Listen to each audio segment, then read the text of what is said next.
Opposition को parliament से इस्तीफे देने का उस वक्त तक फ़ायदा नहीं जब तक पूरे मुल्क में एहतजाज की फ़िज़ा ना बनी हो और आवाम बाहर आने को तैयार ना हो।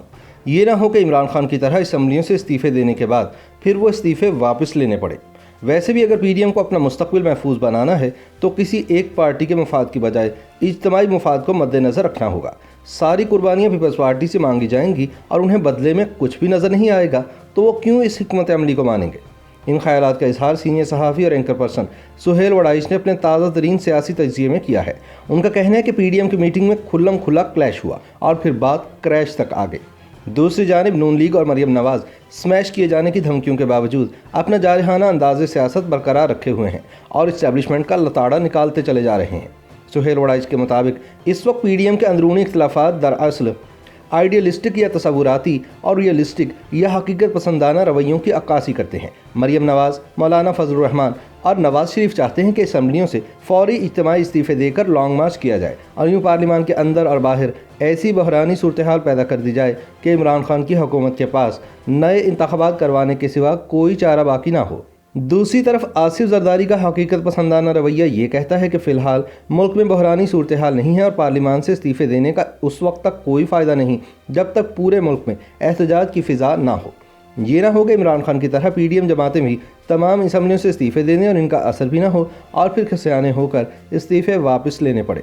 आसिफ जरदारी का मौक़िफ़ ये है कि जोश की बजाय होश से और मरहलावार चला जाए और सबसे आखिरी बार इज्तिमाई इस्तीफे हों जब इसके लिए फ़िज़ा तैयार हो। उनका कहना है कि इस्तीफे ऐसे वक्त दिए जाएं जब हुकूमत के लिए नए इलेक्शन के सिवा कोई ऑप्शन बाकी बचा ही ना हो।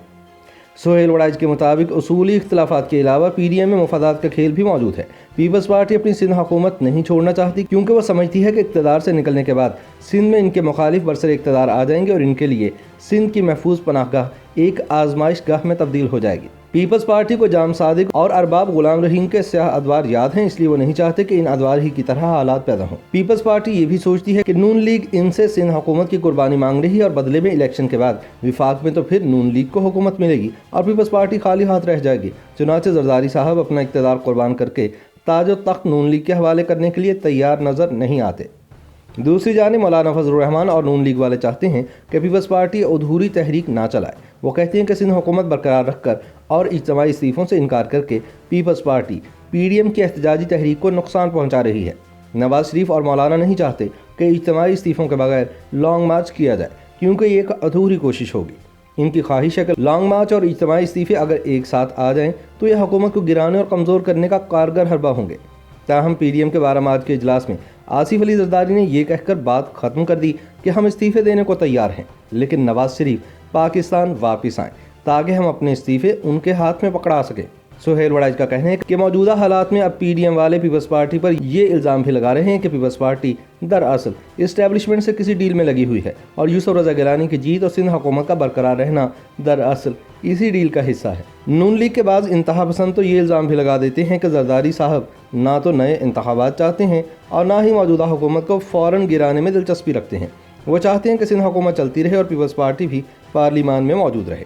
दूसरी तरफ पीपल्स पार्टी का एक दरीना मौक़िफ़ ये है कि चाहे धांधली हो या नाइंसाफ़ी, इनका तजुर्बा ये कहता है कि पार्लिमानी सियासत के अंदर मौजूद रहकर सियासत करना ही बेहतर है। पार्लियामान से बाहर गए तो आप सिस्टम से बाहर हो जाते हैं। पीपल्स पार्टी का ये मौक़िफ़ भी है कि लॉन्ग मार्च तो ठीक है मगर धरना देकर विफाकी दारुल हुकूमत का मुहासरा करना ठीक नहीं। दोनों फ़रीक़ैन के दलाइल में अपना अपना वज़न है। सुहेल वड़ाइश का कहना है कि अक्सर लोगों की राय में अब पीडीएम टूट जाएगी, मगर मेरी राय है कि इख्तिलाफात के बावजूद ये इकट्ठे चलते रहेंगे, इनके इख्तिलाफात भी मौजूद रहेंगे और ये सियासत करने का कोई ना कोई रास्ता भी निकालते रहेंगे। वो कहते हैं कि अगर पीडीएम को अपना मुस्तकबिल महफूज करना है तो इन्हें किसी एक पार्टी के मफाद की बजाय इज्तिमाई मफाद को मद्देनज़र रखना होगा। सारी कुर्बानियाँ पीपल्स पार्टी से मांगेंगे और उन्हें बदले में कुछ भी नज़र नहीं आएगा तो वो क्यों इस हिकमत अमली को मानेंगे। इसलिए पीडीएम को चाहिए कि सबको साथ चलाने के लिए ठंडे दिल से हिकमत अमली तरतीब दें। मौलाना फजलुर रहमान एक तजुर्बाकार सियासतदान हैं, उन्हें अपने तजुर्बे को बुरुकार लाते हुए सब सियासी जमातों के मफादात का ख्याल रखना चाहिए। सुहेल वड़ाइश का मौक़िफ़ है कि पीपल्स पार्टी के तहफ़्फ़ुज़ात को ख़त्म करने के लिए अगले इलेक्शन के बाद के मंजरनामे पर भी अभी से गुफ्तगू होनी चाहिए। क्या पीपल्स पार्टी को पंजाब से कोई हिस्सा मिलेगा? क्या अगले इलेक्शन के लिए पीडीएम का इंतखाबी इत्तेहाद बनेगा? ये वो अहम सवालात हैं जिनका जवाब हासिल किए बगैर पीपल्स पार्टी से सिंध हुकूमत की कुर्बानी मांगना जायज़ नहीं बनता।